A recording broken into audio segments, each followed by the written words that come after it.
Hai sahabat Asyik Film, gimana kabar kalian hari ini? Semoga sehat walafiat dan dimudahkan segala urusannya. Oke, pada episode kali ini Mimin akan menceritakan sebuah film yang tentunya sangat seru sekali, dimana film ini mengisahkan perjalanan seorang pemuda buta yang diremehkan dan ditindas demi menuntaskan misi besar melawan dan meringkus para pelaku kejahatan agar terciptanya keadilan dan kedamaian. Ya adalah bagaimana kisah perjalanan dan endingnya. Untuk itu tak usah berlama-lama, langsung saja siapin kopi udutnya dan sama-sama 1, 2, 3 semongko.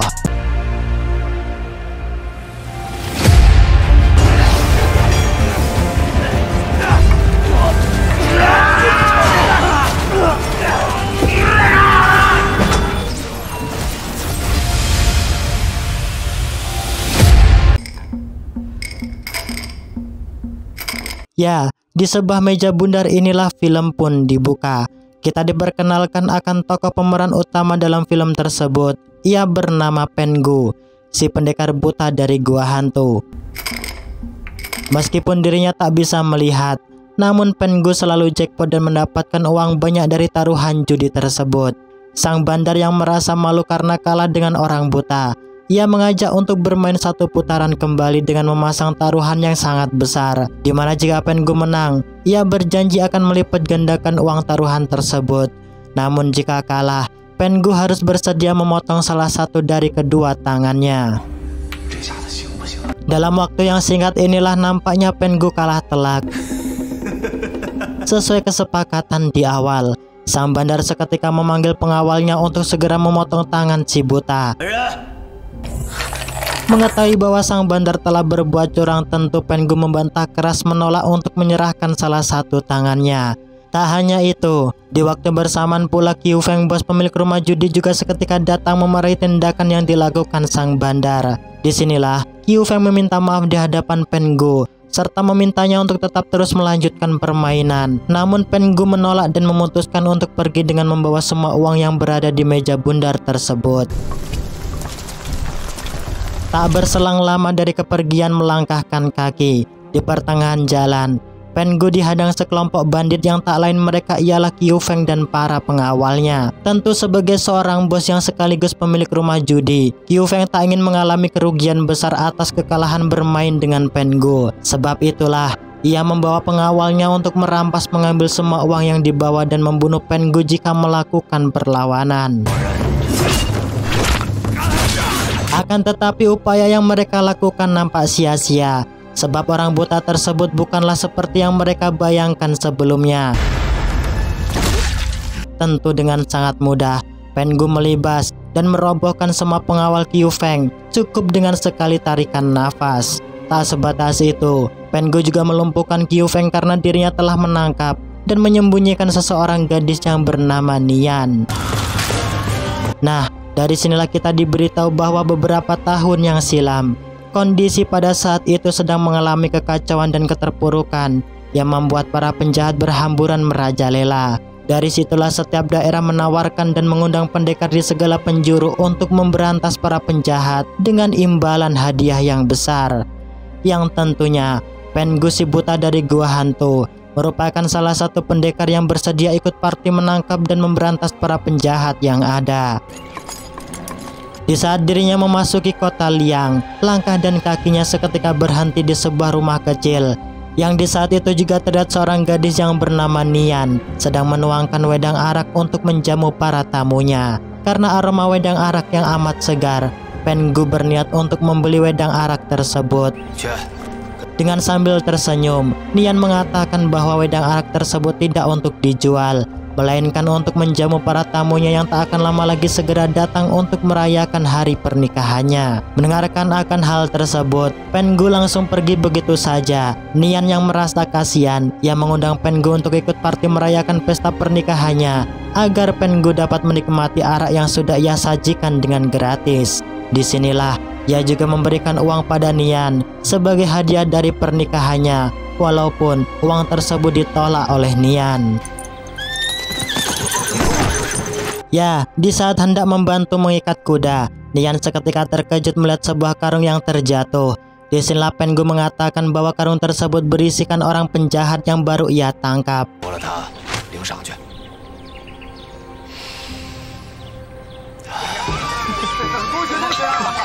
恭喜五郎！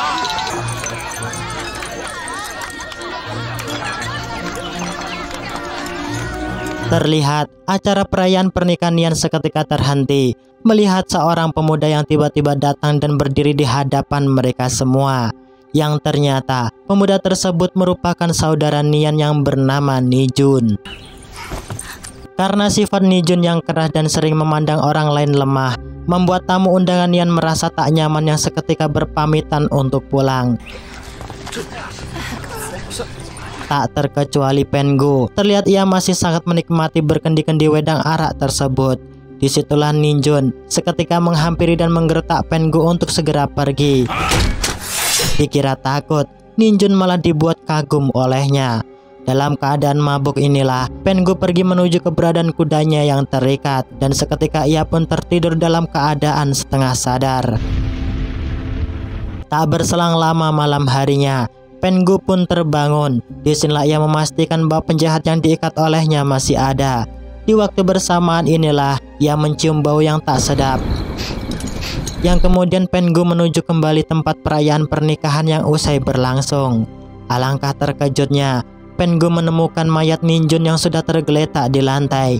Tak hanya Nijun, Pengu juga berhasil menemukan Nian di dalam rumah dalam kondisi yang sudah tak berdaya di atas meja. Nah, dari sinilah kita diberitahu akan kronologis kejadian yang usai menimpa mereka, di mana 4 jam sebelumnya terlihat Qiu Feng dan pasukannya ternyata juga datang di tempat Nian. Tentu kedatangannya tak lain untuk meringkus Nijun yang merupakan komplotan geng bawah tanah di kota Luoyang. Dari kejadian tersebut, terlihat Yuan Ying yang merupakan bos besar Qiu Feng juga berada di sana. Dengan menggunakan kode inilah ia memerintahkan anak buahnya untuk membunuh semua keluarga Nijun. Nijun yang tak ingin adik perempuannya tewas, ia berusaha keras melakukan perlawanan bertarung dengan anak buah Yuan. Akan tetapi usaha Nijun gagal untuk melindungi sang adik. Dan terlihat Nian dibawa paksa masuk ke dalam rumah oleh Qiu Feng.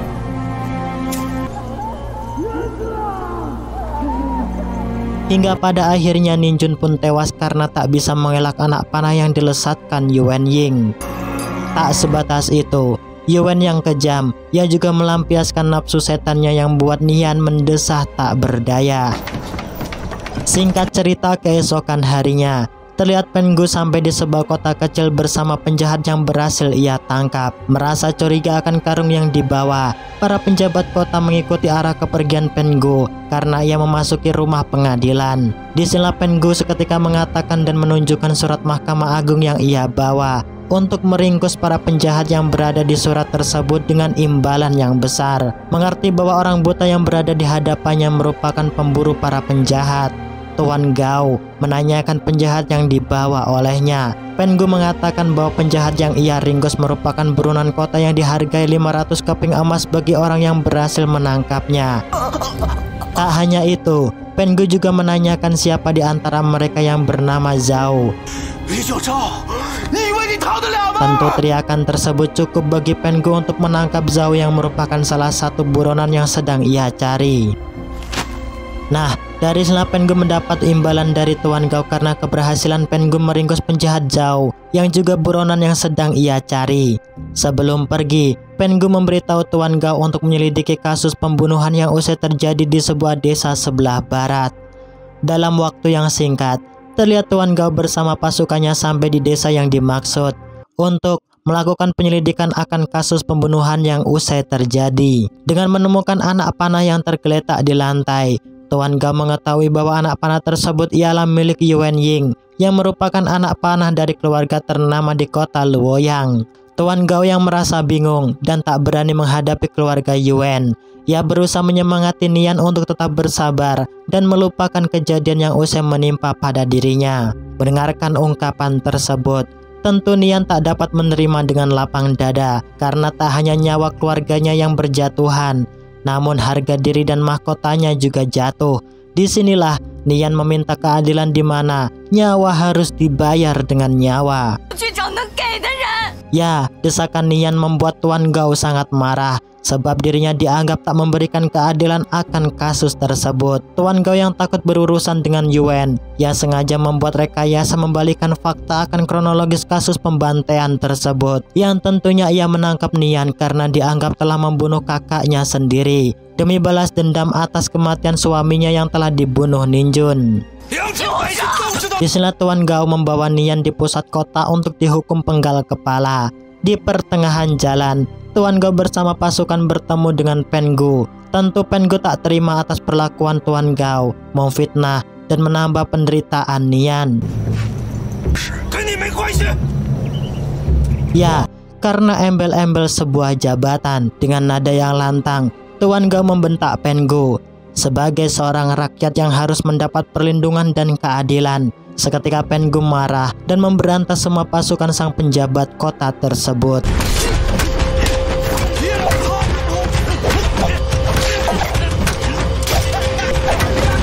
Melihat pasukannya tumbang, Tuan Gao berkata di hadapan Pengu untuk tak ikut campur dalam kasus tersebut. Dengan rasa penuh perhatian, Pengu melepaskan tali ikatan dan menyuruh Nian untuk segera pergi. Melihat kemampuan bela diri yang dikuasai Pengu sangatlah mumpuni, Nian meminta tolong untuk membalaskan dendamnya membunuh keluarga Yuan dengan imbalan yang besar.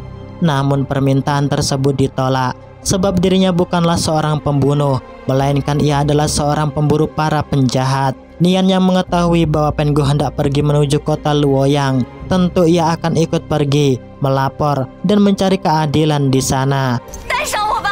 Dari perjalanan yang amat panjang, akhirnya mereka pun sampai di kota Luoyang.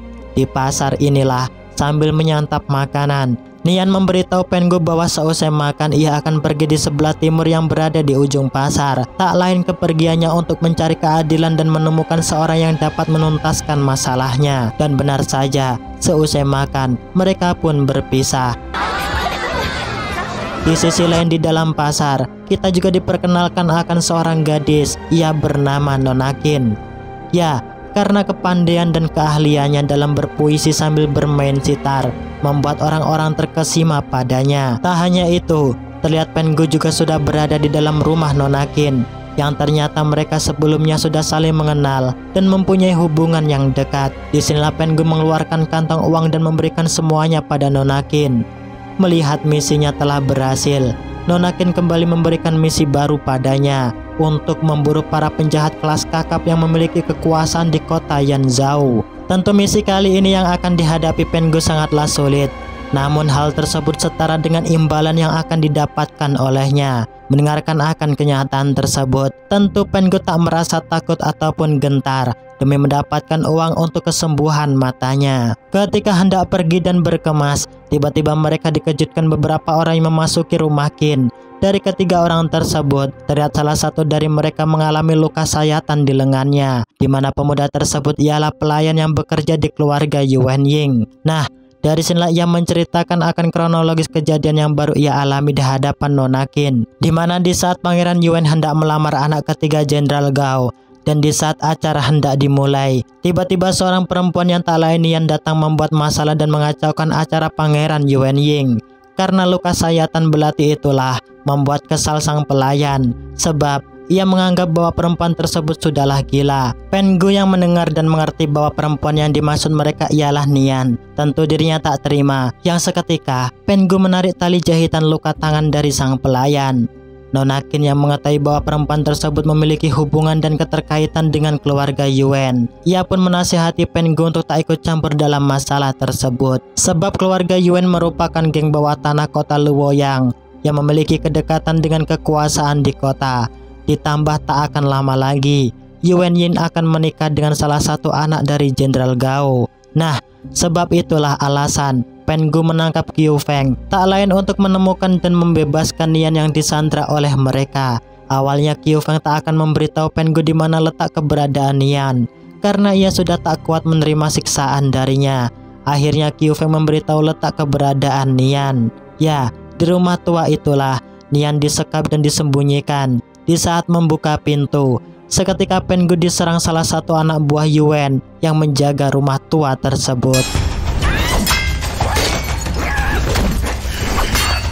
terlihat serangan yang dilesatkan Pengu dapat dihindari dengan mudah.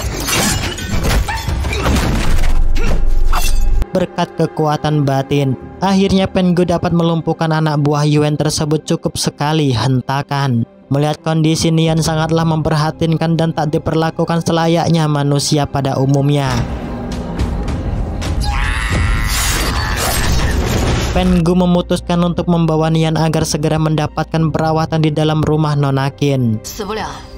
Pengu yang menyadari bahwa permasalahan yang saat ini ia hadapi semakin rumit dan tak ingin terjadi hal buruk pada mereka berdua. Keesokan paginya Pengu menyuruh mereka untuk segera pergi meninggalkan kota Luoyang agar Yuan Ying dan anak buahnya tak dapat menemukan keberadaan Nian dan Nona Qin saat ini. Sebelum pergi, Pengu berjanji akan secepatnya kembali jika masalah yang ia hadapi saat ini segera usai.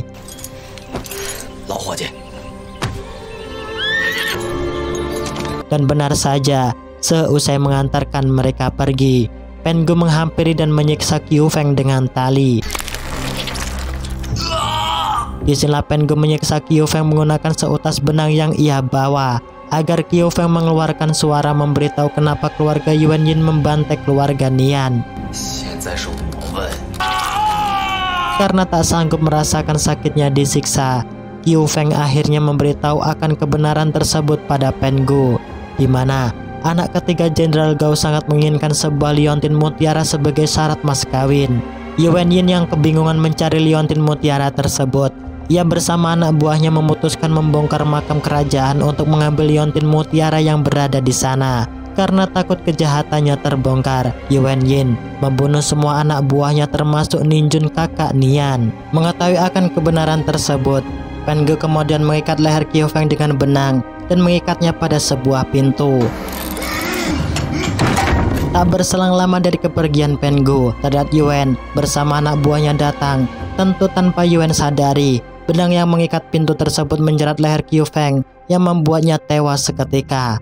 Sedangkan di sisi lain, seusai menghantarkan Nian di dalam rumah persembunyian, Nona Qin kemudian pergi untuk kembali menuju kota Luoyang.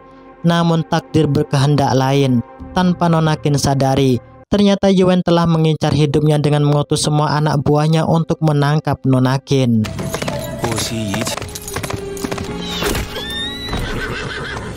Di sisi lain, dengan penuh keberanian, Pengu mendatangi markas keberadaan Jenderal Gao. Namun kedatangan Pengu tak disambut baik oleh semua anak buah sang Jenderal Gao, yang mengakibatkan pertarungan sengit pun tak terhindarkan.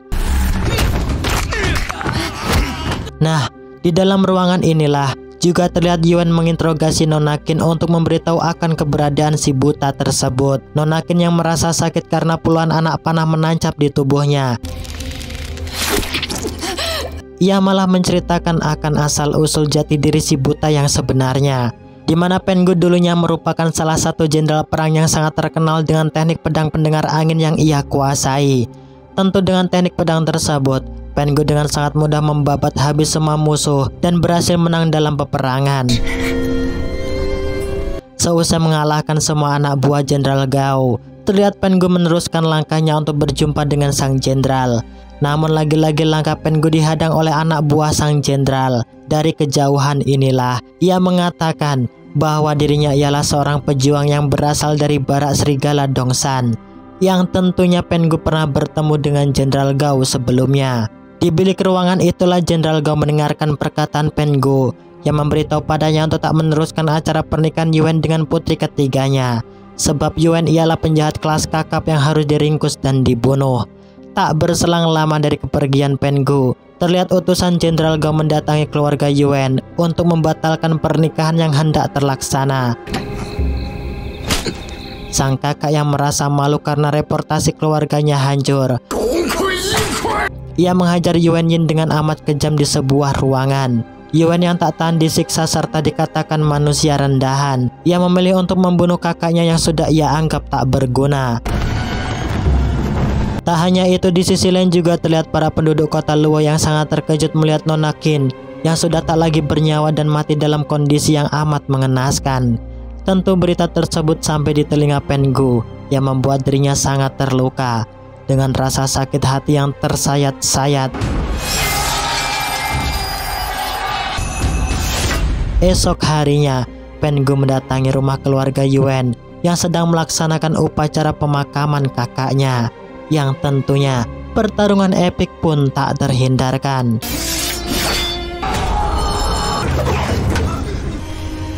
Dengan teknik pedang pendengar angin yang ia kuasai, cukup 10 langkah, Pen Gu dengan sangat mudah melulantakan anak buah Yuan Yin tersebut. Namun masalah tak cukup sampai di situ, di mana Pen Gu harus berhadapan dengan perempuan ninja handalan Yuan yang mumpuni dan berpengalaman dalam bertarung.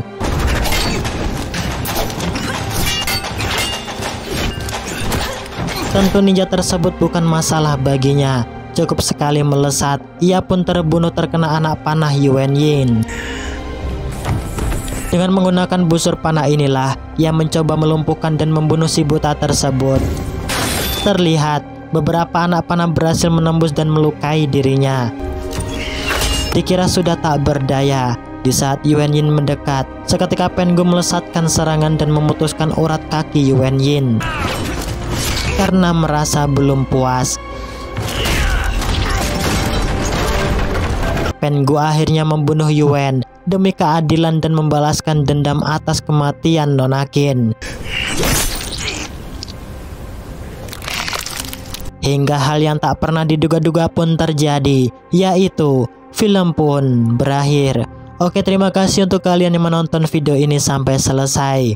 Jadilah seperti bintang, meskipun rendah di air, namun kenyataannya sangatlah tinggi di langit. Ya adalah, saya Mimin Nasi Film pamit undur diri karena mau bayar utang di warung Bu Darmi. Saya Mimin Nasi Film, bye-bye.